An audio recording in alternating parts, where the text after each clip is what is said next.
the power distance index and why your OFS sometimes work mindlessly.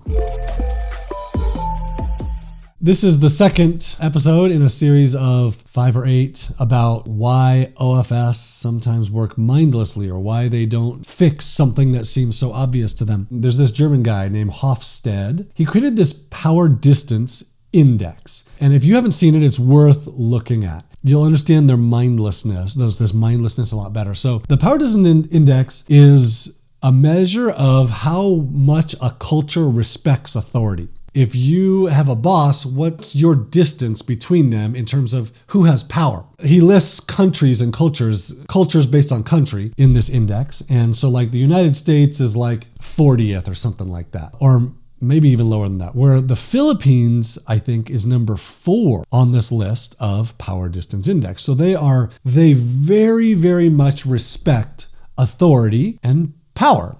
And if they don't have a clear picture of who's in charge or who's in authority, they'll often assume someone else is in authority because it's not them, and that they are below other people. And when you're below people, you're not really allowed or you're not supposed to question what's above you. So this makes them less likely to tell you that there's a problem or to solve a problem when it's not their responsibility to solve the problem or they don't have the authority to solve the problem. Here are some quotes that my team sent me that are a good indicator of this problem. What was on my mind at those times was, you are my boss. Why would I question or correct you? So this is the next one. This is a really, really telling behavior about how Filipinos respond. We trust professionals and are afraid to point out the mistakes of these professionals, like a graphic designer or a writer or editor, etc., because we are afraid that maybe we're the ones who made a mistake and we don't want to embarrass ourselves. This is really like a telling thing between both the power distance index and fear.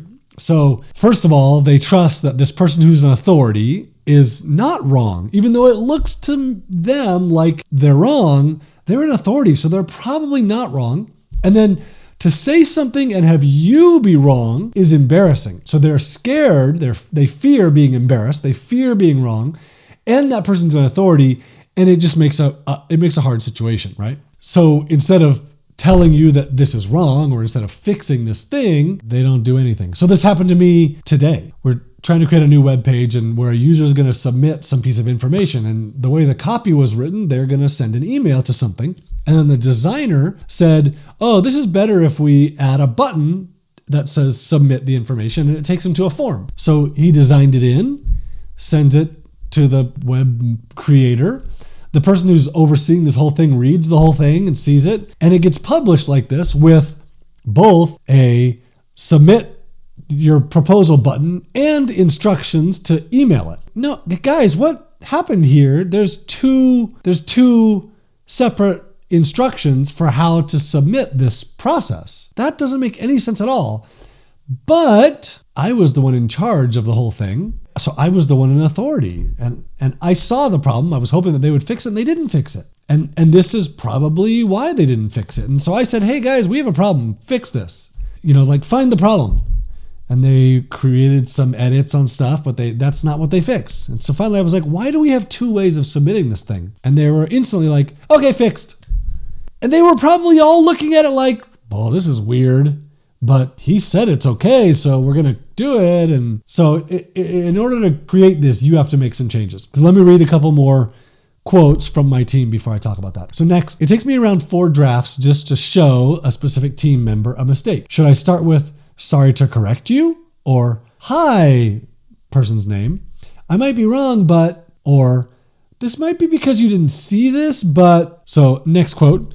As children, we are taught huwag, some Filipino phrase, which more or less means we cannot defend ourselves or argue against elders. This ingrains the Filipino habit of never talking back to authority, even if we know they're wrong. So what this all comes down to is if you are in authority or someone is in authority over them, even if they see a mistake, they're probably not going to correct it because this power distance index is really strong in the Philippines. They really respect authority. If you go back and listen to the episode about fear causing mindlessness, you'll see this power distance in that fear all over the place. So you can use this to your advantage sometimes if you're smart about it.